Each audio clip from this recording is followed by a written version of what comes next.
Hello, friends, and welcome to the Exams Made Simple. And we are back again with the Hindu Complete Newspaper Analysis for 20th May 2022, यानी कि 20 मई 2022 का the Hindu newspaper analysis देखेंगे। आप लोग से request ये रहेगी कि अगर आपको कंटेंट पसंद आता है तो please do like the video and do share it among your friends, है ना। और लाइक ज़रूर किया करिए, उससे हमारा भी मोटिवेशन बना रहता है। स्टार्ट करते हैं सबसे पहले आज के सवालों के साथ, जो कि प्रीलिम्स के लिए आपके लिए इंपॉर्टेंट रहेंगे। पहला सवाल है, with reference to fertiliser subsidy consider the following statements. अब पहला स्टेटमेंट कह रहा था MRP of urea and non urea fertilisers are decontrolled और फिक्स्ड बाय द कंपनीज। दूसरा स्टेटमेंट है, all the non urea based fertilisers are regulated under the nutrient based subsidy scheme. तो आपको बताना है कौन सा स्टेटमेंट इनमें से करेक्ट है, one only, two only, both या नन। क्वेश्चन नंबर 2 है, with reference to the Devasahayam Pillai consider the following statements. पहला स्टेटमेंट कह रहा है, he is considered as the first Indian to be converted to Christianity. Second statement कह रहा है, he served in the court of Travancore Maharaja Marthanda Varma. तो आपको बताना है कौन से स्टेटमेंट सही है, one only, two only, both है नन। क्वेश्चन नंबर 3 है, अमाल्थिया वॉज इन न्यूज रिसेंटली। आपको बताना है क्या है। ऑप्शंस आपके सामने, आप पढ़ सकते हैं, ठीक है ना। So these are the 3 questions. इनके आंसर्स मैं आपको एक करके बता देता हूँ। सबसे पहला सवाल था, उसमें देखो statement 1, MRP of urea and non urea fertilisers are decontrolled और फिक्स्ड बाय द कंपनीज। गलत स्टेटमेंट है, कंपनीज उसको फिक्स नहीं करती हैं। आपको पता है गवर्नमेंट रिलीज करता है कि क्या प्राइसेस होगा, क्या होगा, क्या सीलिंग होगी। तो पहला स्टेटमेंट गलत है। दूसरा स्टेटमेंट बिल्कुल सही है कि जो नॉन यूरिया फर्टिलाइजर्स है, नॉन यूरिया बेस्ड फर्टिलाइजर्स हैं, उनमें न्यूट्रिएंट बेस्ड सब्सिडी स्कीम, मतलब कि न्यूट्रिएंट्स के बेसिस पे किसकी क्या क्वांटिटी है, इसके बेसिस पे डिसाइड किया जाता है। तो दूसरा स्टेटमेंट सही है। इसका आंसर होगा बी, यानी कि 2 ओनली।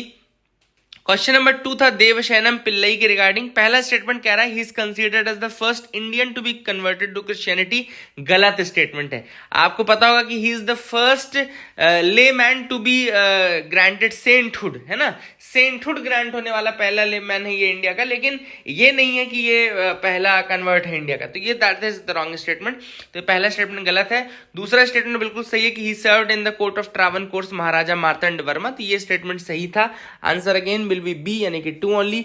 अमाल्थिया क्या है? तो Amalthea is basically one of the Jupiter's 53 named satellite. तो जुपिटर की एक सैटेलाइट है Amalthea. So I hope you got clarity regarding these 3 questions. आपको समझ में आ गया होगा, कुछ नया सीखने को मिला होगा यूपीएससी के रिगार्डिंग। स्टार्ट आज का mains question of the day देख लेते हैं। Mains question of the day है, who are the public health workers. Public health workers कौन होते हैं? Why do we need a proper cadre for them and how can we achieve that? हमको उनके लिए प्रॉपर कैडर की जरूरत क्यों है और किस तरीके से हम वो प्रॉपर कैडर अचीव कर सकते हैं, इसके बारे में आपको लिखना है। पब्लिक हेल्थ वर्कर्स पहले तो आपको बताना है कौन है। एटलीस्ट आप इतना बता दो कि पब्लिक हेल्थ वर्कर्स के अंतर्गत आते कौन कौन से लोग हैं, वो ही अपने आप में एक बहुत बड़ी आपके लिए नॉलेज हो जाएगी, है ना। सो आई होप आप इसको लिखने की कोशिश करेंगे, एटलीस्ट सर्च करके पब्लिक हेल्थ वर्कर्स तो जरूर पढ़ेंगे। वैसे मैं आज आपको बताऊंगा भी, लेकिन ठीक है, आप अपनी तरफ से भी देख सकते हैं। आगे मूव करते हैं न्यूज एनालिसिस में। एक तो इंपॉर्टेंट न्यूज हम देख लेते हैं जो हिंदू में आई नहीं थी लेकिन जरूरी है। 13 मई 2022 को याद रखिएगा 15th वर्ल्ड फॉरेस्ट्री कांग्रेस हुई थी। याद रखिएगा 15th वर्ल्ड फॉरेस्ट्री कांग्रेस, ये लिख लीजिए, हिंदू में नहीं है, इसकी न्यूज आई थी। कल मैं डाउन टू अर्थ देख रहा था, उसमें मुझे ये चीज मिली, उसको ऐड कर लीजिए आप लोग। 15th वर्ल्ड फॉरेस्ट्री कांग्रेस जो है वो कहाँ पे हुई है? सियोल में हुई है। सियोल आपको बताना है कहाँ की कैपिटल है। I think you can answer this question, very easy question. Seoul कहाँ की कैपिटल है ये बताइएगा। तो 13 मई 2022 को 15th वर्ल्ड फॉरेस्ट्री कांग्रेस कहाँ पे? सियोल में। और इसी के साथ सियोल फॉरेस्ट डिक्लेरेशन भी अडॉप्ट किया गया है। याद रखिएगा सियोल फॉरेस्ट डिक्लेरेशन भी अडॉप्ट किया गया है। आंसर इसी में लिख दिया था मैंने। वैसे द 15th एडिशन जो है वो कौन होस्ट कर रहा है? साउथ कोरियन गवर्नमेंट होस्ट कर रही है। ऑब्वियसली बात है, सियोल जो है साउथ कोरिया की ही कैपिटल है और साउथ कोरियन गवर्नमेंट जो है उसको होस्ट कर रही है। एंड लगभग ये 5 दिन चली एंड होस्टेड बाय FAO, यानी कि फूड एंड एग्रीकल्चर ऑर्गेनाइजेशन की मदद से इसको होस्ट किया जा रहा है। एंड ये हर 6 साल में एक बार ऑर्गेनाइज की जाती है। It is conducted every 6 years, held every 6 years. And इसका एम यही कि इन्वायरमेंटल एंड फॉरेस्ट रिलेटेड जो प्रॉब्लम्स हैं उनको आप शेयर करें एक दूसरे के साथ, और उसमें जो प्रॉपर सोल्यूशन है उनको लेकर के आए, जैसे बायोडाइवर्सिटी लॉस के रिगार्डिंग, क्लाइमेट चेंज के रिगार्डिंग, डिजर्टिफिकेशन के रिगार्डिंग, और उनके सोल्यूशंस भी आपको डिस्कस करने रहते हैं, ठीक है ना। पहली वर्ल्ड फॉरेस्ट्री कांग्रेस की अगर बात करें तो 1926 में पहली कांग्रेस हुई थी, वर्ल्ड फॉरेस्ट्री कांग्रेस 1926 में हुई थी एंड इटली में, एंड 1954 से फाओ ने हेल्प किया है to host in the countries to organise this event, ठीक है ना। तो बेसिकली फिर फाओ 1954 से एंगल में आया, लेकिन पहली जो फर्स्ट कांग्रेस थी फॉरेस्ट्री कांग्रेस वो 1926 में इटली में हुई थी, ठीक है ना। 1926 में इटली में हुई थी, that is the thing which you can remember. अब सियोल डिक्लेरेशन में क्या बातें की गई, तो उन्होंने यही ऑब्वियस सी बात है कि किस तरीके से लैंडस्केप और फॉरेस्ट रेस्टोरेशन किया जा सकता है।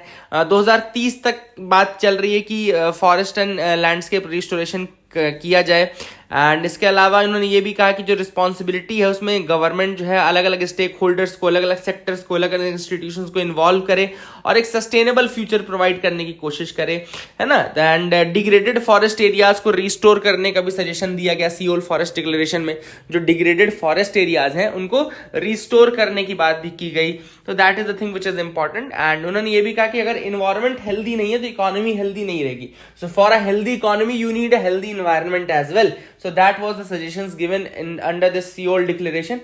I hope you got clarity regarding that as well. अब आगे मूव करते हैं। सुप्रीम कोर्ट से centre states have equal power to make GST related laws. Not this a very important news, very very important news. And अभी recently Gujarat High Court की एक ruling आई थी जिसमें आईजीएसटी को लेकर के उन्होंने कहा था कि जो ओशियन फ्रीट इंपोर्ट्स है उसमें they can't levy IGST in the ocean freight imports. तो ऐसे में गुजरात की जो हाई कोर्ट का डिसीजन था उसको अपहेल्ड करते हुए सुप्रीम कोर्ट ने फाइनली ये कहा है कि कोऑपरेटिव फेडरलिज्म के लिए इंपॉर्टेंट है। बेसिकली जीएसटी रिजीम जो आपका है वो कोऑपरेटिव फेडरलिज्म को प्रमोट करता है, and it is very much useful for the wellbeing of the democracy as well. Democracy के वेलबींग के लिए भी इंपॉर्टेंट है, इसलिए कहा कि इसमें ऐसा नहीं कि सेंटर ज्यादा बड़ा है और स्टेट छोटे हैं। जीएसटी के केस में सबके पास equal simultaneous and unique powers हैं to make laws on the GST, and recommendations of the GST Council are not binding on them. Now this is a very very important point जो आप लिख लीजिए। GST Council के यानी कि जो article 279A के तहत जो GST Council बनाई गई है, which is a constitutional body है एक तरीके से, वो उसके सजेशंस बाइंडिंग नहीं रहेंगे स्टेट्स के ऊपर। ये सुप्रीम कोर्ट का कहना है कि हर जो स्टेट है that is equal and they have all simultaneous and unique powers कि वो जीएसटी रिलेटेड लॉज बना सकते हैं, and the recommendation of GST council is not binding on them. The recommendations of GST council are not binding on them.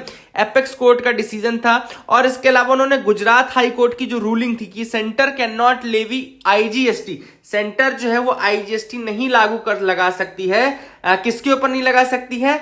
On the ocean freight from Indian importers. जो Indian importers ocean freight मंगा रहे हैं बाहर दूसरी country से, ocean फ्रीट जो आ रहा है उसके ऊपर वो आईजीएसटी नहीं लगा सकते। देखो आईजीएसटी लगाते कब है? जब एक स्टेट से दूसरे स्टेट में ट्रांसफर हो रहा हो तब आईजीएसटी लगाते ना। अब ये क्या है, ओशियन फ्रीट पे भी आईजीएसटी लगा रहे थे, जिससे कि जो स्टेट को मिलने वाला पैसा था वो थोड़ा कम हो जा रहा था। तो ऑब्वियस सी बात है कि ये यहाँ पे एक तरीके से गुजरात की हाई कोर्ट ने कहा कि नहीं भाई, आप इस तरीके से नहीं लगा सकते हैं, हर स्टेट का खुद का रूल होगा, they can have their own rule. And जो जीएसटी काउंसिल है उसका रिकमेंडेशन भी बाइंडिंग नहीं है।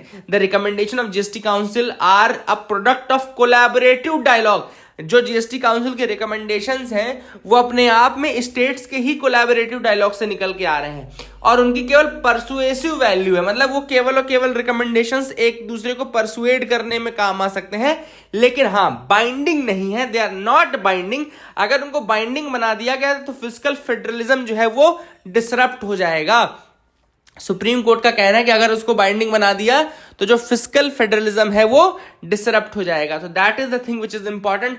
I hope you got clarity regarding that, आपको समझ में आ गया होगा। इसके अलावा कोर्ट ने ये भी एम्फसाइज किया कि आर्टिकल 246A जो है, 246A के तहत स्टेट्स के पास पावर है to make laws with respect to GST of the company, मतलब वो आर्टिकल 246A के तहत स्टेट गवर्नमेंट्स के पास पावर है कि they can make laws with respect to GST as well, ठीक है ना।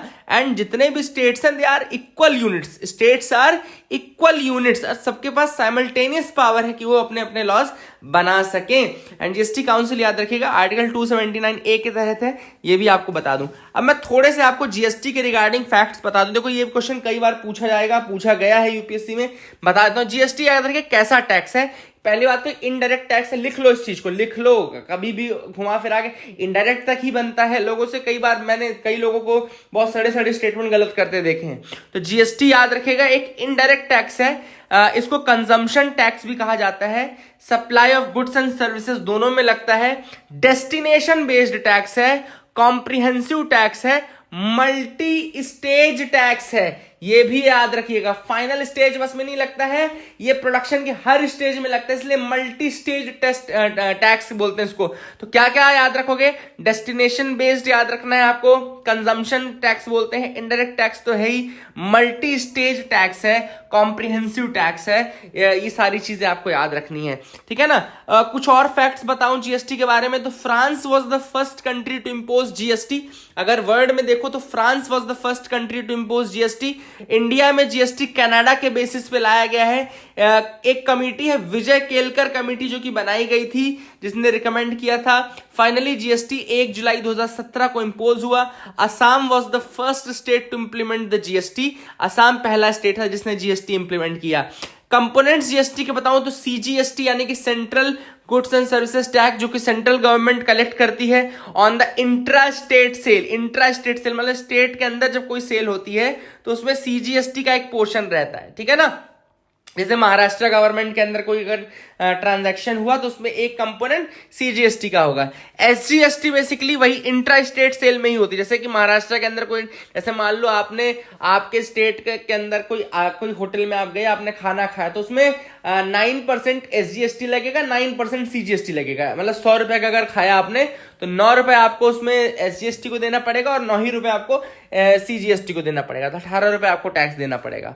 फिर इसके बाद अगर आप देखें आईजीएसटी, तो IGST basically central government collect करती है इंटर स्टेट सेल, यानी महाराष्ट्र से तमिलनाडु में अगर कोई चीज गई है तो उसमें फिर आईजीएसटी सेंट्रल गवर्नमेंट उसमें लेता है, ठीक है ना। तो I hope you got clarity regarding that as well. अब सबसे पहली बात, अभी कौन से ऐसे मेन आइटम्स हैं जो कि जीएसटी के परव्यू में नहीं आते हैं। तो पहला इंपॉर्टेंट याद रखिएगा, alcohol for human consumption, alcohol for human consumption. Second petroleum products, third electricity. तो अभी ये तीन चीजें ऐसी हैं जो मेजरली नहीं आती हैं, alcohol for human consumption, petroleum products and electricity, they are kept outside the GST regime. और कौन कौन से टैक्सेस ऐसे हैं जो सब्स्यूम हो गए हैं जीएसटी के अंतर्गत, जीएसटी के अंदर कौन कौन से टैक्सेस खत्म हो गए हैं। तो अगर सेंट्रल लेवल पे बात करें तो जो टैक्सेस सब्स्यूम है उनमें है central excise duty, additional excise duty, service tax, additional custom duty जिसको काउंटर वेलिंग ड्यूटी कहा जाता था, special additional duty of customs.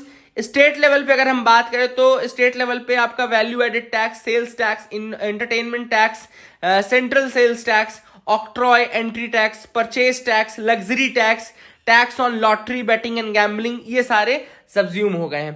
तो hope you got clarity regarding that as well. आपको समझ में आ गया होगा। काफी चीजें मैंने आपको इस आर्टिकल में बताई, जीएसटी से रिलेटेड जो भी बता सकता था मैंने आपको बता दिया है, याद रखिएगा।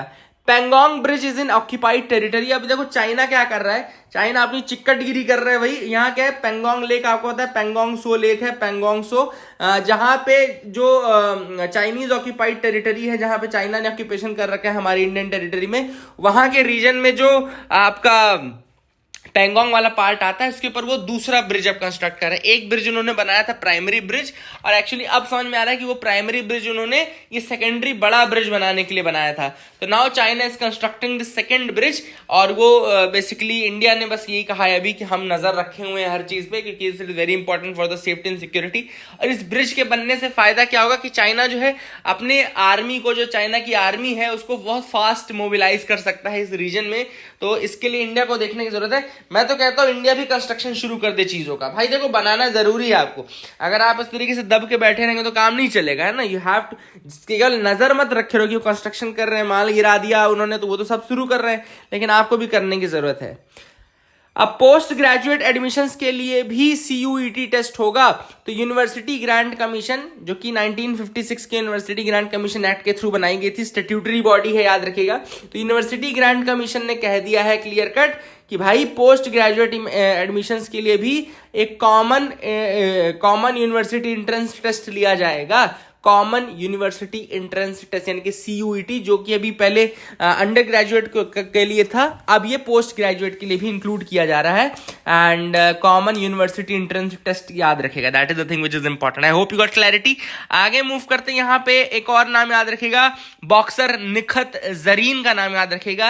And she has coveted gold in the 52 kilogram division, याद रखेगा, गोल्ड मेडल इनको मिला है वर्ल्ड चैंपियनशिप में, है ना। Nikhat Zareen, she is the 5th Indian boxer to be crowned as the world champion. She is the 5th Indian boxer to be crowned as world champion, Nikhat Zareen, and it is India's second victory over the Thai after the win in the Thailand Open 2019. 2019 में Thailand Open में हम जीते थे, दोबारा इसके बाद अभी जीत रहे हैं। And Nikhat is the only Indian woman to clinch 2 golds at different stanza memorial tournament. तो इतना तो ये फैक्ट याद नहीं रखना है, लेकिन याद रख सकते हैं कि she is the 5th fact basically, कि she is the 5th Indian boxer, women boxer to be crowned the world champion. याद रखेगा, this is very important. So I hope you got clarity. आगे मूव करते हैं, देखते हैं और क्या इंपॉर्टेंट न्यूज आर्टिकल्स है। तो यहाँ पे हम आते हैं एडिटोरियल पार्ट में। एडिटोरियल है bridging the health policy to execution chasm. अब यहाँ पे क्या लिखा गया ऑथर ने? सबसे पहले ऑथर ने बताया कि भैया अप्रैल में इसी साल यूनियन गवर्नमेंट ने गाइडेंस डॉक्यूमेंट निकाला था, जिसमें उन्होंने ये कहा था कि वो public health and management cadre बनाएंगे। Public health and management cadre बनाया जाएगा। इसके अलावा इंडियन पब्लिक हेल्थ स्टैंडर्ड्स को रिवाइज किया जाएगा। 2 चीजें उन्होंने कही थी, एक तो public health and management cadre बनाया जाएगा, public health and management cadre बनाया जाएगा। दूसरी चीज, जो इंडियन पब्लिक हेल्थ स्टैंडर्ड्स हैं उनको रिवाइज किया जाएगा, ताकि जो हेल्थ क्वालिटी है, क्वालिटी हेल्थ कैडर है, क्वालिटी हेल्थ केयर फैसिलिटीज है, वो प्रोवाइड की जा सके। अब सबसे पहले ऑथर ने कहा कि जो पब्लिक हेल्थ है एंड मैनेजमेंट कैडर है वो बहुत इंपॉर्टेंट है, और उसका रिकमेंडेशन नेशनल हेल्थ पॉलिसी 2017 में भी दिया गया था, ठीक है ना। Public health and management cadre, public health and management cadre, लिख लो इस चीज को, आंसर राइटिंग में बहुत इंपॉर्टेंट रहेगा, प्रीलिम्स के भी इंपॉर्टेंट रहेगा। तो public health and management cadre जो है वो रिकमेंड किया गया था नेशनल हेल्थ पॉलिसी 2017 के अंतर्गत। तो at present most Indian states, जहां पे तमिलनाडु और उड़ीसा एक्सेप्शन रहेंगे, they have a teaching cadre, जिसमें जैसे मेडिकल कॉलेज फैकल्टी मेंबर्स, इन सब का कैडर है। स्पेशलिस्ट कैडर ऑलरेडी रहता है डॉक्टर्स का, जिसमें जो क्लिनिकल सर्विसेज के डॉक्टर्स रहते हैं वो रहते हैं, लेकिन पब्लिक हेल्थ मैनेजमेंट वर्कर्स का जो कैडर है वो प्रॉपर नहीं है। अभी भी पब्लिक हेल्थ मैनेजमेंट वर्कर्स के प्रोफेशन का कैरियर प्रोग्रेशन जो है उतना अच्छा नहीं है, ना ही वेल डिजाइंड है, ठीक है ना। तो बहुत इंपॉर्टेंट है कि हम इस तरीके के जो पब्लिक हेल्थ केयर प्रोफेशनल्स हैं उनको as a career choice provide करें, पब्लिक हेल्थ को as a career choice provide करें, ठीक है ना। और अगर public health as a career choice नहीं अवेलेबल रहेगा तो उसकी कॉस्ट हम देख चुके हैं। चाहे आप कोविड देख लो, कोविड में भी डॉक्टर्स की कमी थी, पब्लिक हेल्थ वर्कर्स की भी कमी थी। तो ऐसे पता है किसको, जो जूनियर डॉक्टर थे, जो भी जस्ट एंट्री किए हैं, उन लोगों से काम करवाया गया, सारी चीजें हुई। तो कुल मिलाकर के हमने उसकी कॉस्ट देखी है ना। We should have a proper action plan, we should have a proper plan to fill the vacancies, fill the post. और ये अगले 6 महीने से 1 साल के अंतर्गत हमको ये कोशिश करनी कि पब्लिक हेल्थ जो कैडर है उसको प्रॉपर हम एक शेप दे सकें, और पब्लिक हेल्थ को as a profession, as a career progression हम आगे बढ़ा सकें, ठीक है ना। That is the thing which is important. Author ने इसके बाद बताया है कि जो रेगुलर एक दूसरी चीज जो थी कि इंडियन जो पब्लिक हेल्थ स्टैंडर्ड्स हैं, इंडियन पब्लिक हेल्थ स्टैंडर्ड्स, उनको रिवाइज किया जाएगा।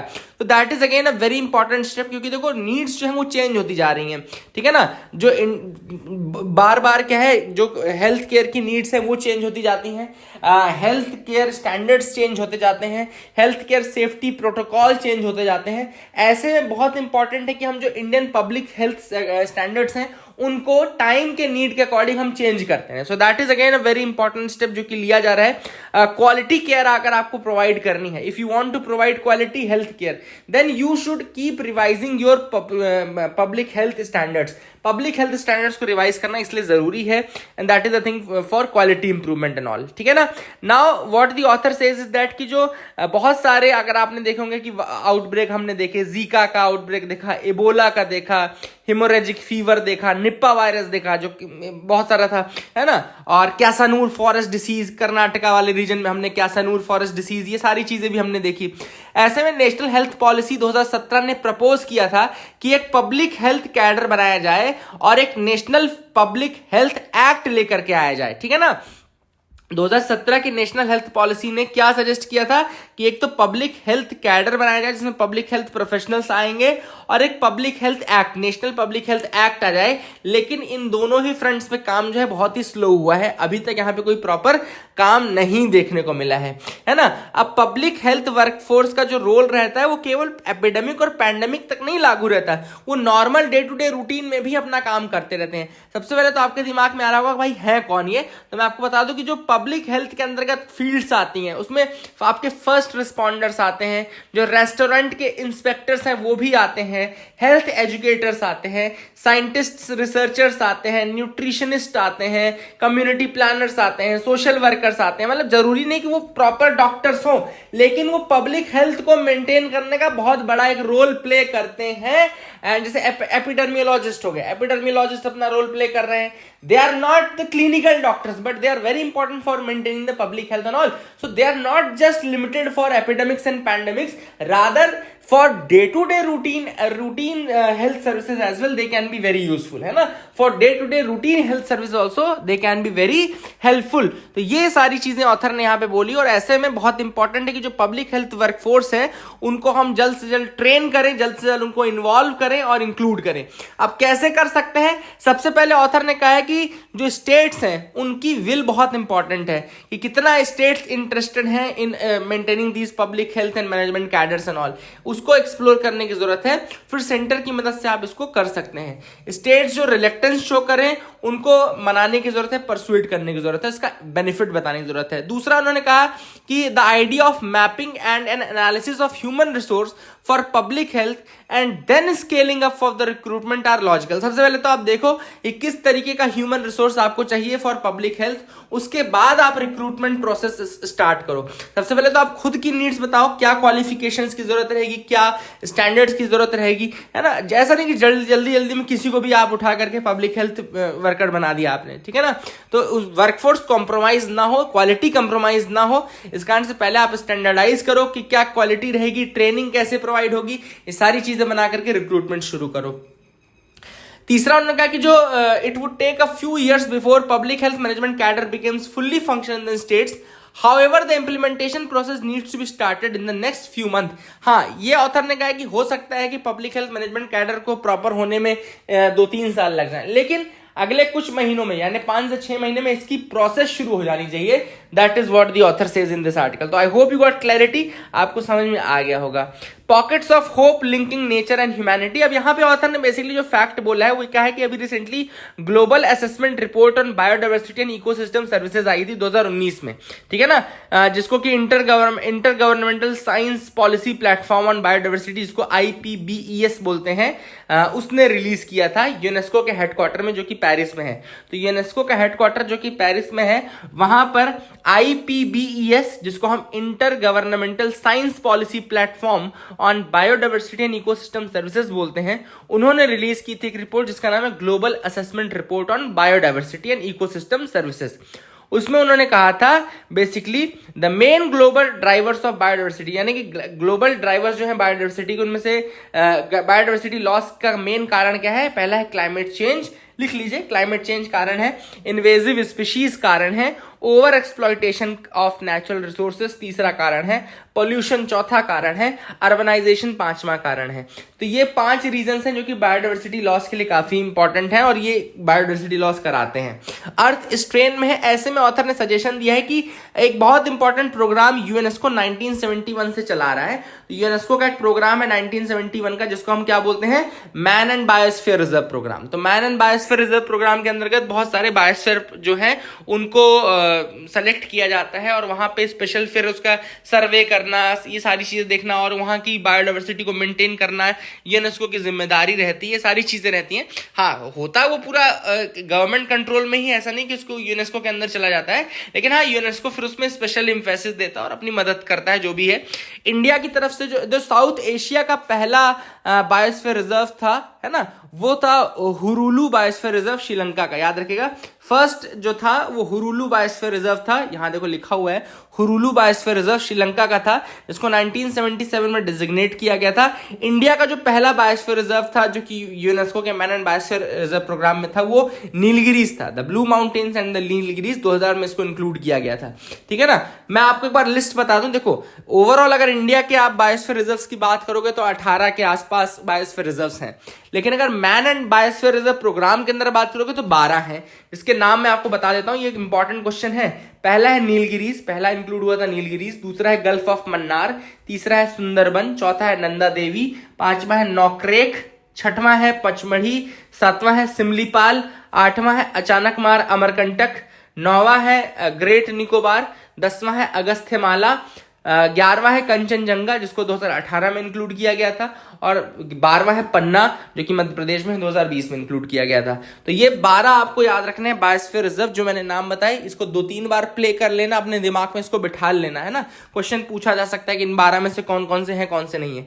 ऑथर ने यहाँ पे ये कहा है कि भाई साउथ एशिया में और ज्यादा बायोस्फीयर रिजर्व को इंक्लूड करने की जरूरत है, स्पेशली बांग्लादेश, भूटान, नेपाल को, क्योंकि इनके अंतर्गत कोई भी ऐसा बायोस्फीयर रिजर्व नहीं है जो कि यूनेस्को के man and biosphere reserve programme के अंतर्गत आता हो। तो बहुत इंपॉर्टेंट है कि हम इसको करें, और श्रीलंका, इंडिया, मालदीव्स वाले रीजन में और ज्यादा इनको बढ़ाने की जरूरत है। तो I hope you got clarity regarding that as well. समझ गए होंगे आप। Understanding the ethanol blending policy, वैसे तो ये रोज डिस्कस कर रहे हैं, लेकिन मैं फिर आपको बता दूं इथेनॉल कहां से बन जाता है। तो मैंने आपको कल बताया था कि मेज से भी बन जाता है इथेनॉल, तो मेज से बन जाएगा। आपका शुगर केन मोलासेस से बनता है, इंडिया में मेजरली मोलासेस से बनता है, मेज से भी बनता है कई जगहों पे, शुगर केन मोलासेस से भी बनता है ना। तो ये आपको थोड़ा सा पहले तो याद रखना है। इथेनॉल के बारे में कल मैंने आपको बताया था कि ये जैसे वो कलरलेस मैंने आपको बताया था, लेकिन मैंने आपको बताया था कि ये ओडरलेस नहीं होता है ना, ये ओडरलेस नहीं होता है। और इसकी एक और चीज मैंने आपको बताई थी कि इथेनॉल में एक फायदा यह है कि ये इट बर्न्स कंप्लीटली, है ना, मोर कंप्लीटली देन पेट्रोल, इसीलिए ये बहुत ज्यादा कार्बन मोनोऑक्साइड का एमिशन नहीं करता है, इसलिए इन्वायरमेंटली थोड़ा अच्छा है। और अगर आप इसको यूज करते हैं तो चूंकि ये मेज और शुगर केन मोलासिस सबसे प्रोड्यूस हो जाता है, इसलिए आपकी जो डिपेंडेंस है, यानी कि जो बाहर के ऑयल के ऊपर आपकी डिपेंडेंस है, वो थोड़ा कम हो जाती है। तो आपका ऑयल वाला बिल भी थोड़ा कम फटता है। अब एक और चीज मैंने आपको बताई थी कि पहले इनका टारगेट था कि 20% की इथेनॉल ब्लेंडिंग कब तक करनी है, 2030 तक करनी है। उन्होंने अब उस टारगेट को चेंज करके कह दिया कि 20% तक की इथेनॉल ब्लेंडिंग आपको 2025 तक करनी है। तो this is again the change in the policy. जो बायोफ्यूल पॉलिसी थी, नेशनल बायोफ्यूल पॉलिसी कब की थी, 2018 की पॉलिसी। तो नेशनल बायोफ्यूल पॉलिसी थी 2018 की, उसमें चेंज करते उन्होंने कहा है कि बेसिकली 20% की इथेनॉल ब्लेंडिंग आपको 2025 तक आपको कर देनी है। इसका टारगेट 2030 से घटा करके 2025 किया गया है, और इंट्रोडक्शन इसका 2023 अप्रैल में कर दिया जाएगा, ठीक है ना। तो that is the thing which is important. अब इथेनॉल क्या होता है, इथाइल अल्कोहल बोलते हैं, हाइड्रोकार्बन होता है जो कि हीट जनरेट करता है एंड इंजन को पावर देने का काम करता है, ठीक है ना। तो ये भी आपको पता होना चाहिए। शुगर केन, मोलासेस, मेज, इन सब से ये बनाया जा सकता है, और चूंकि इंडिया का एग्रीकल्चरल बेस ही है, इसलिए हम इसको इंट्रोड्यूस कर सकते हैं। 2001 से ही इंडिया में टेस्ट शुरू हो गया था इथेनॉल ब्लेंडेड पेट्रोल का, जहां पे पहले 5% से इथेनॉल ब्लेंडेड पेट्रोल लाया जाता था, जिसमें 95% पेट्रोल है और 5% इथेनॉल था, ठीक है ना। तो रिटेल आउटलेट्स में ये सब चीजें ऑलरेडी की जा चुकी हैं। तो I hope you got clarity regarding that as well. इसको याद रखेगा। आगे मूव करते हैं, देखते हैं अगर कुछ और इंपॉर्टेंट न्यूज आर्टिकल्स हैं। तो supreme court tells to issue Aadhaar cards to sex workers. तब सुप्रीम कोर्ट ने कहा है कि जो आधार कार्ड है वो आप सेक्स वर्कर्स के लिए इंट्रोड्यूस करिए, and it will be based on a proforma certificate issued by UIDAI and observe that every person has a fundamental right to be treated with dignity. और ये जस्टिस एल नागेश्वर राव की जो bench थी उसने कहा कि ऐसा नहीं है कि जो आप अगर कोई सेक्स वर्कर है तो आप उसको आधार कार्ड इशू नहीं करोगे। उन्होंने प्लस ये भी कहा कि there should not be any breach in the confidentiality of the sex workers and their identity should not be revealed। तो याद रखिएगा, यहाँ पे ये भी उन्होंने कहा है, क्लियर कट इंस्ट्रक्शन दिया यूआईडीआई को कि भाई कॉन्फिडेंशियलिटी जो है वो आपको मेंटेन रखनी है और ये नहीं होना चाहिए कि आप जो उनकी कॉन्फिडेंशियलिटी है, उनका जो प्रोफेशन है उसको आप रिवील कर दो। तो basically that is the thing which is important. Sex workers को भी बेसिकली हक है कि उनका आधार कार्ड बन सके, उनका एक आइडेंटिटी बन सके। तो ये चीज उन्होंने कही है। I hope you got clarity regarding that as well. ASI bars visit to Aurangzeb tomb. तो औरंगजेब की टूम पर एएसआई ने बार कर दिया विजिट करना अभी, क्योंकि कुछ लोगों ने जैसे कहा था इसके अगेंस्ट, अभी तो उन्होंने बंद कर दिया। इसको याद रखें कि जो औरंगजेब है उसकी जो ये कब्र है, कहाँ पर है, ये टूम कहाँ पर है, ये आपका औरंगाबाद डिस्ट्रिक्ट में है, ठीक है ना। तो औरंगाबाद डिस्ट्रिक्ट में है ये, तो ये अभी आप याद रख सकते हैं, महाराष्ट्र में है औरंगाबाद डिस्ट्रिक्ट, ठीक है ना। तो that is it for the day friends. I hope you like the video. Please like share subscribe, keep loving us, keep sharing us. Thank you and have a nice day.